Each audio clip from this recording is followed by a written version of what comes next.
Bonjour, je suis le docteur Gilbert Boujaoudé, médecin sexologue chez Charles.co et aujourd'hui, je vais vous donner 5 techniques pour intensifier l'orgasme masculin.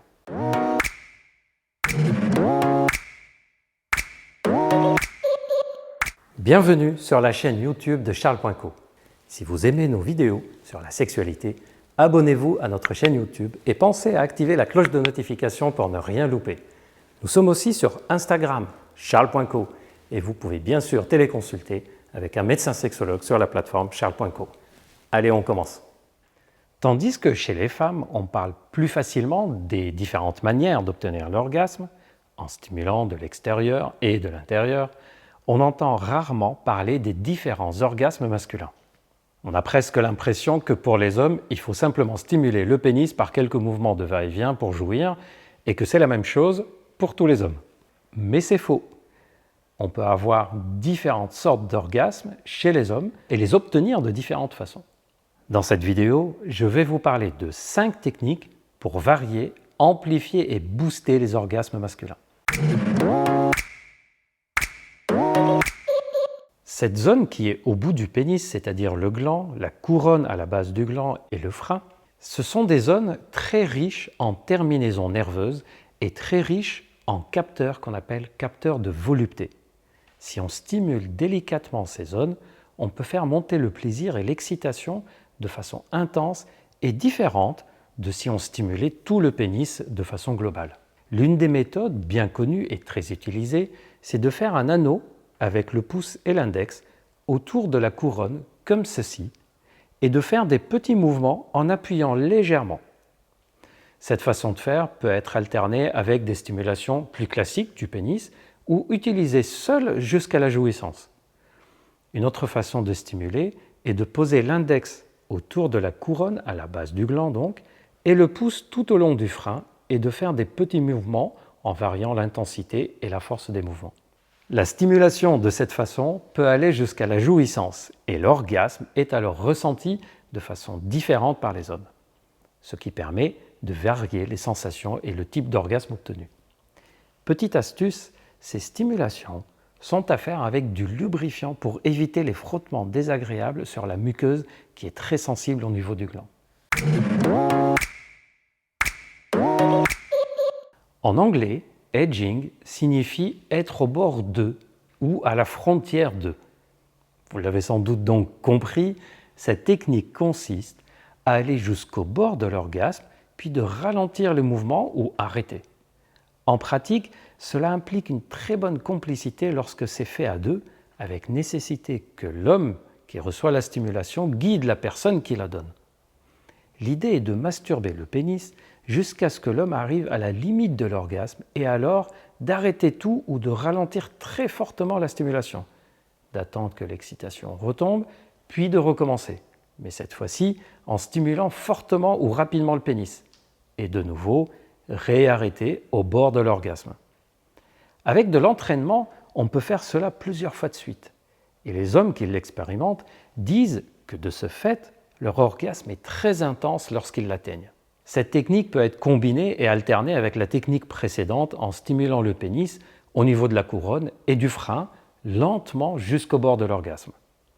De plus, lorsque l'homme s'approche de l'orgasme avec cette technique d'edging, il peut, grâce à des petites contractions du périnée, des contractions à la base du pénis aussi, obtenir une sensation orgasmique sans pour autant éjaculer et devenir donc multi-orgasmique.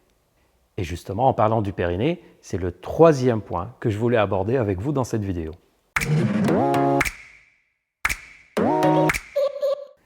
Quand on commence notre vie sexuelle, on découvre un peu à la fois les orgasmes en tant qu'homme de façon assez instinctive.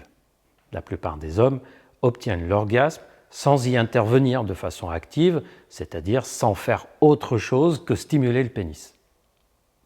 Or, si les hommes apprennent à mieux utiliser leurs muscles du périnée, c'est-à-dire les muscles qu'il y a à l'intérieur, en bas du ventre et à la base du pénis, et qui entourent les organes sexuels internes, ils peuvent alors avoir des orgasmes avec des sensations différentes et parfois avec des intensités différentes.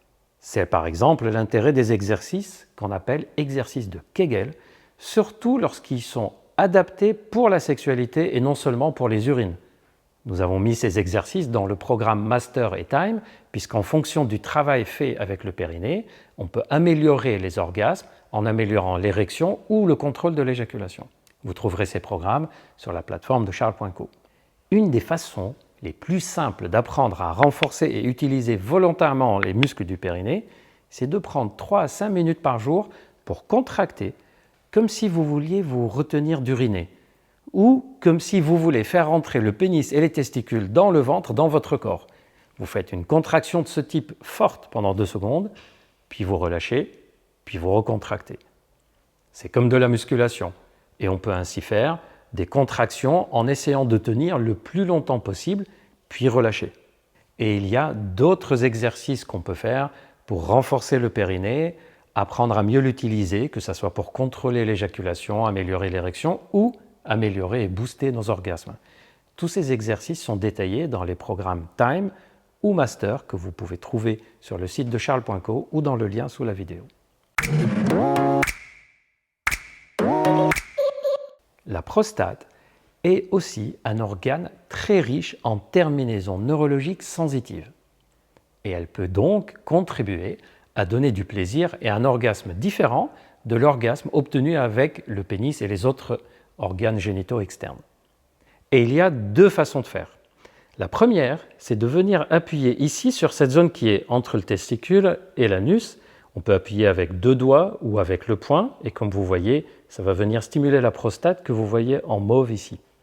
Mais attention, cette pression doit être plutôt douce et continue, même si on appuie fort. Ça ne doit pas être un coup de poing ou une pression brutale, sinon ça peut être douloureux. La deuxième remarque, c'est quand on appuie fortement ici, au moment de l'orgasme, quand les contractions de l'orgasme commencent, on relâche légèrement, sinon on va contrarier la contraction des muscles que vous voyez en rouge ici, et ça peut aussi être douloureux. La deuxième façon de faire, c'est de stimuler la prostate, mais de l'intérieur. Et la meilleure façon de la stimuler de l'intérieur, c'est d'introduire un doigt avec la pulpe du doigt tournée vers l'avant, et comme vous voyez ici, la prostate elle est en contact avec le rectum, et si le doigt arrive ici, et on masse la prostate de cette façon-là, on va obtenir aussi des sensations de plaisir intenses et différentes. Attention, quand on masse la prostate, le plaisir vient très progressivement et on n'est pas obligé d'avoir une érection en même temps. Toutes ces stimulations de la prostate peuvent se faire seules ou en même temps qu'une masturbation à l'extérieur. Ça peut se faire aussi de façon alternée avec une masturbation et une stimulation de la prostate, à chaque temps une stimulation différente. Je vous ai fait une vidéo complète entièrement dédiée sur le plaisir prostatique sur cette chaîne. N'hésitez pas à aller la voir. Quand on parle sex toys, on pense surtout aux femmes et on oublie que les hommes aussi peuvent en profiter. D'ailleurs, il y a de plus en plus de jouets sexuels pour les hommes et fabriqués spécialement pour le plaisir masculin, que ce soit avec des vibrations qu'on applique sur le pénis, sur le frein en particulier, ou des sextoys avec un système d'air pulsé qui stimule le gland et le frein aussi, ou des sextoys à introduire dans l'anus pour stimuler la prostate à la place du doigt, ou des anneaux vibrants à la base du pénis. Il existe de nombreux jouets sexuels de nos jours destinés aux hommes et que vous pouvez tester. Ces appareils vont naturellement provoquer des sensations différentes de celles obtenues avec la main, la bouche ou la pénétration. Les appareils stimulent d'autres terminaisons nerveuses et donc peuvent donner des sensations différentes. Ce que je viens de vous raconter dans cette vidéo est simplement destiné à être au courant qu'il y a différents orgasmes masculins et qu'il y a différentes façons de jouir pour un homme. Chacun d'entre vous aura ensuite la liberté d'essayer ou non, de tester, de combiner ou même d'inventer sa propre façon de faire et sa propre façon de jouir. Et si vous voulez encore quelques conseils pour améliorer votre plaisir et vos orgasmes sans technique spéciale, sachez que votre mode de vie joue un rôle. Sport, alimentation, bon sommeil sont des éléments qui peuvent aider la jouissance et les plaisirs sexuels. Et bien sûr, le mental. Notre cerveau reste le chef d'orchestre de notre sexualité et notre mental est essentiel. Être bien soi-même, être bien avec l'autre est la base d'un plaisir. Et même quand le plaisir physique est tout simple, Le plaisir psychique peut être intense lorsque la complicité et le bien-être sont au rendez-vous. Ah oui, une dernière chose, comme d'habitude, n'oubliez pas de vous abonner et d'activer la cloche de notification pour ne rien louper de nos prochaines vidéos et de nous suivre sur l'Instagram @charles.co pour toujours plus d'astuces et de conseils sexos et de prendre rendez-vous avec l'un des médecins sexologues de la plateforme charles.co si vous en avez besoin ou si vous avez des difficultés sexuelles. À très bientôt, prenez soin de vous.